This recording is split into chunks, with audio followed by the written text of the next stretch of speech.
इमामबाड़ा थाने के तहत बुधवार रात 11 बजे के दौरान एक व्यक्ति की उसी के पड़ोसी द्वारा हत्या किए जाने की जानकारी है। बताया जाता है कि महेश का आरोपी पड़ोसी से पैसों को लेकर विवाद चल रहा था। इसी बीच आरोपी ने बुधवार रात महेश पर हमला बोल दिया। घायल अवस्था में महेश को अस्पताल पहुंचाया गया, लेकिन डॉक्टरों ने उसे मृत घोषित कर दिया।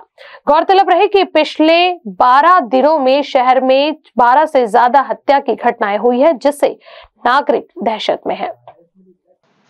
इमामबाड़ा पोलीस स्टेशन अंतर्गत दिनांक 21 फेब्रुवारी 2024 रोजी रात्री 10:15च्या सुमारास यातील मृतक महेश विठ्ठल बावणे यांच्या घरासमोर गुन्ह्यातील आरोपी शंकर भोलासिंग राठोड हा मोठ्या आवाजात त्रयस्थ व्यक्तीला शिवीगाळ करीत होता। त्यावेळेस मृतक ने त्याला हमारे घर पर फंक्शन है, यहाँ रिश्तेदार आए हुए हैं, आप यहाँ ऐसी बात मत करो असे हटकले असता त्याचा मनात राग धरून त्याने कुठल्या तरी धारदार शस्त्राने मृतकच्या छातीवर वार करून त्याला गंभीर जखमी करून त्यांचा खून केलेला आहे।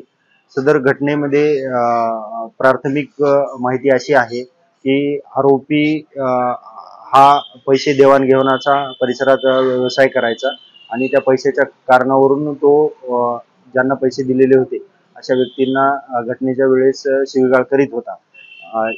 हे शिवीगाळ मृतकच्या घरासमोर होत होती। त्याने या गोष्टीवरून हटकल्याच्या कारणावरून सदरचा गुन्हा घडलेला आहे। मुख्य आरोपी शंकर भोलासिंग राठोड वय 52 वर्ष आणि दुसरा आरोपी त्याचा मुलगा ऋतिक शंकर राठोड वय 24 वर्ष असे दोन आरोपीचे नाव आहेत। त्यांचा असा काही ठराविक व्यवसाय कामधंदा करीत असल्याबाबत नोंद नाही आहे। मयत हे रेल्वे प्रशासनामध्ये नोकरीला होते।